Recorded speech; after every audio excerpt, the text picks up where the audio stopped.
Assalamualaikum warahmatullahi wabarakatuh. Selamat malam untuk teman-teman subscriber maupun calon subscriber juga viewer YouTube dimanapun kalian berada. Ketemu lagi di channel atau YouTube saya yaitu NM Entertainment. Pada malam hari ini atau lebih tepatnya pagi dini hari ini, semoga teman-teman semua dalam keadaan sehat selalu, tidak kurang suatu apapun, selalu dimudahkan dalam segala aktivitasnya dan juga selalu dimudahkan dalam mencari rezekinya. Amin ya rabbal alamin. Baik, untuk teman-teman yang mungkin saat ini atau pada malam hari ini atau dini hari ini kurang enak badan, kita doakan supaya teman-teman yang lagi sakit atau kurang enak badan tersebut segera diberi kesembuhan dan bisa menjalankan aktivitas seperti sedia kala. Amin ya rabbal alamin. Baik teman-teman, pada pagi hari ini atau lebih tepatnya malam hari ini, kita masih akan membahas mengenai psikologi, lebih tepatnya adalah psikologi kepribadian dengan judul cara menebak karakter orang. Kemampuan menebak karakter seseorang secara umum diperlukan dalam sebuah interaksi untuk menentukan perilaku atau sikap yang harus kita berikan sebagai respon dari interaksi tersebut agar sesuai. Karakter seseorang juga ditunjukkan dengan bahasa tubuh ketika berinteraksi. Hal-hal kecil yang mungkin biasa kita lakukan juga saat berkomunikasi dengan lawan bicara ternyata memiliki arti tersendiri. Karakter seseorang terpancar dari gerak-gerik atau bahasa tubuhnya, cara berbicara, dan cara bertingkah laku. Untuk dapat menjadi karakter manusia yang baik, ada kalanya perlu untuk mengontrol diri dan mengkondisikan diri agar sesuai. Anda bisa memperhatikan hal-hal kecil berikut untuk menebak karakter orang yang sedang berkomunikasi atau berinteraksi dengan Anda. Lalu, apa saja sih hal-hal tersebut? Yuk kita simak bersama. Hal pertama, tatapan mata. Apabila Anda saat berkomunikasi dengan seseorang, orang tersebut mempertahankan kontak mata saat berbincang menandakan bahwa dia adalah orang yang agresif dan agak menyeramkan. Namun, apabila kontak mata dilakukan sekitar 60%, maka dia merupakan sosok orang yang ramah, menyenangkan, baik hati, mudah dipercaya, dan menarik. Kurangnya kontak mata saat berbincang menandakan kurangnya kontrol diri dan kemauan dalam interaksi, teman-teman. Hal kedua, tulisan tangan. Apabila seseorang memiliki tulisan tangan yang besar, berarti orang tersebut cenderung ekstrovert. Sebaliknya, jika tulisan tangan kecil, maka cenderung introvert. Arah tulisan juga menentukan karakter seseorang loh teman-teman. Yaitu arah tulisan yang cenderung ke kanan menunjukkan bahwa orang tersebut memiliki sifat sentimental dan ramah. Apabila tulisan cenderung tegak, orang tersebut menunjukkan sifat yang pragmatis. Dan apabila tulisan miring ke kiri, maka orang tersebut menunjukkan sifat introspektif. Hal ketiga, berjabat tangan. Berjabat tangan umum sekali dilakukan orang saat bertemu dan merupakan hal yang memiliki pengaruh besar dalam sebuah karir. Cara jabat tangan yang lemah menandakan seseorang tersebut tidak memiliki rasa yang percaya diri, kemudian pemalu, dan kurang suka akan tantangan. Apabila sebaliknya, orang dengan jabat tangan yang kuat menunjukkan karakter yang percaya diri dan ekspresif. Hal keempat, warna favorit. Secara psikologis, warna juga disebutkan memiliki pengaruh terhadap tipe orang. Misalnya, penyuka warna hitam maka memiliki karakter yang detail dan sensitif. Penyuka warna putih cenderung terorganisir dan logis. Kemudian merah sebagai karakter yang penuh keberanian. Lalu warna hijau merupakan lambang kasih sayang dan kesetiaan. Dan warna biru dinyatakan sebagai tipe yang stabil dan suka cari perhatian. Serta penyuka warna kuning cenderung ceria dan kreatif. Kesenangan pada warna tertentu menjadikan identitas karakter pada diri seseorang atau diri Anda, teman-teman. Hal kelima, disiplin waktu. Orang yang disiplin waktu dan menghargai waktu merupakan tipe yang penuh komitmen dan memiliki tujuan yang jelas. Sebaliknya, Orang yang kurang bisa menghargai waktu bisa diartikan orang yang malas, meremehkan orang lain, dan kurang bisa diberi kepercayaan. Disiplin waktu sangat menentukan pandangan orang lain terhadap diri Anda, teman-teman.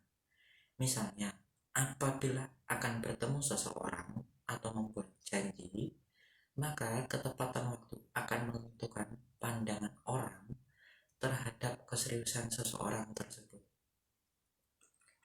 Hal keenam, rentang waktu mengecek handphone.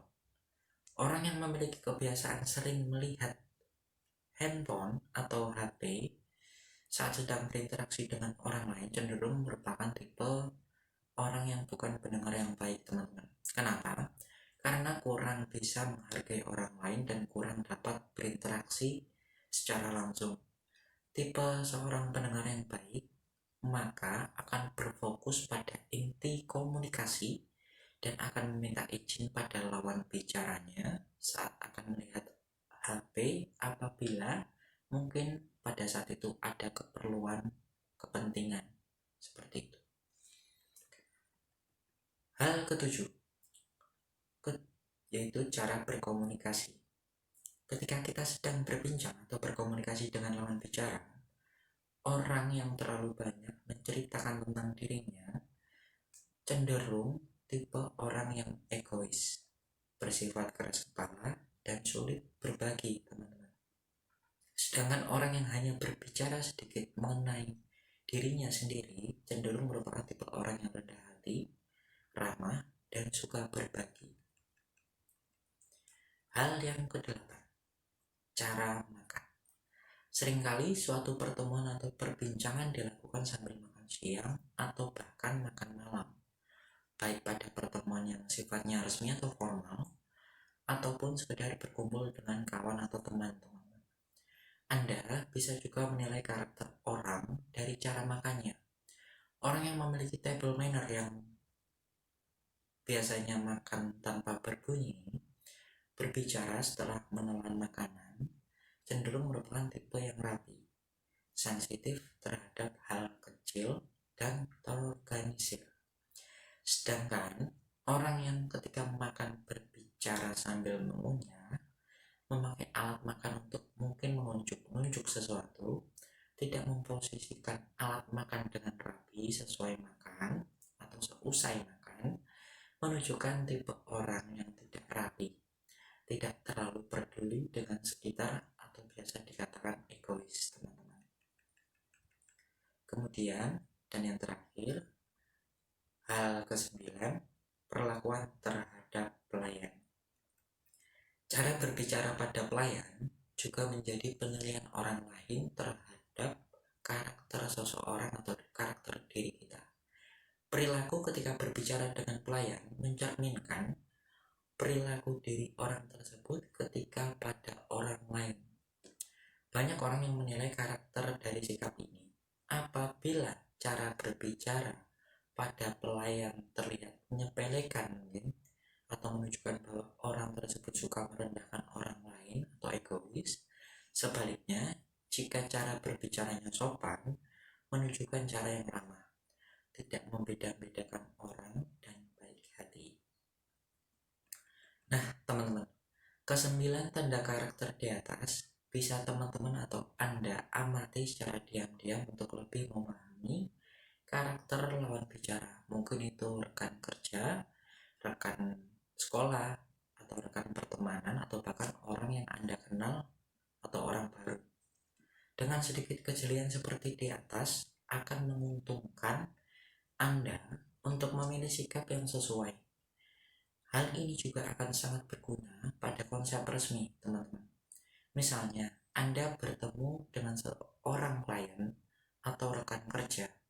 Apabila klien atau rekan Anda menunjukkan sikap yang kurang tepat, mungkin karena pembawaan Anda membosankan baginya, atau mungkin topik yang Anda bicarakan kurang menarik, Anda bisa secara langsung merubah performance atau penampilan Anda ketika mengetahui tanda-tanda tersebut di atas.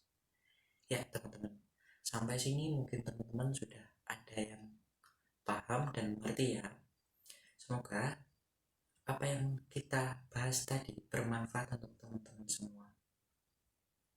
Baik teman-teman, saya mohon maaf jika dalam penyampaian saya ini kurang menarik atau mungkin menyinggung perasaan teman-teman semuanya. Jika teman-teman semuanya menganggap konten ini bermanfaat dan bisa menambah ilmu untuk teman-teman semua, silahkan like, komen, dan share di bawah ini ya. Dan bagi teman-teman yang belum subscribe, silahkan subscribe, klik, dan bunyikan tanda lonceng agar saya selalu semangat untuk menghibur teman-teman semua dan memberikan informasi pengetahuan ke teman-teman semuanya. Terima kasih untuk teman-teman semuanya, sukses selalu, dan saya selalu mengingatkan teman-teman semuanya untuk melakukan gerakan 4M.